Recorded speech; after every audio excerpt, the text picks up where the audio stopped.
ఆంధ్రప్రదేశ్ రాష్ట్ర డిప్యూటీ ముఖ్యమంత్రి పవన్ కళ్యాణ్ సంచలన నిర్ణయం తీసుకున్నట్లు వార్తలు వస్తున్నాయి.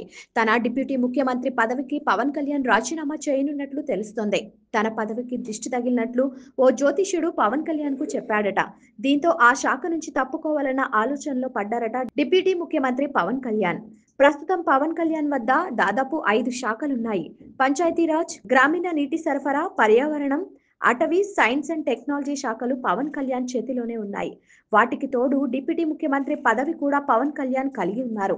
అయితే ఈ డిప్యూటీ ముఖ్యమంత్రి పదవిని వదులుకొని మరో కొత్త శాఖపై ఫోకస్ చేశారంట పవన్ కళ్యాణ్. కందుల దుర్గేష్ కు డిప్యూటీ ముఖ్యమంత్రి పదవి ఇవ్వాలని ఆలోచన చేస్తున్నారట. అతని వద్ద ఉన్న ఆ సినిమాటోగ్రఫీ మంత్రి శాఖను పవన్ కళ్యాణ్ హ్యాండ్ ఓవర్ చేసుకోబోతున్నట్లు తెలుస్తుంది. ఆ శాఖను ఎమ్మెల్సీగా గెలుపొందిన నాగబాబుకు ఇచ్చే ప్రయత్నం జరుగుతోందట. ఈ మేరకు నారా చంద్రబాబు నాయుడుతో చర్చలు జరుగుతున్నట్లు వార్తలు వస్తున్నాయి. తెలంగాణ రాష్ట్ర ప్రజలపై ఇటీవల కాలంలో పవన్ కళ్యాణ్ దిష్టి వ్యాఖ్యలు చేశారు.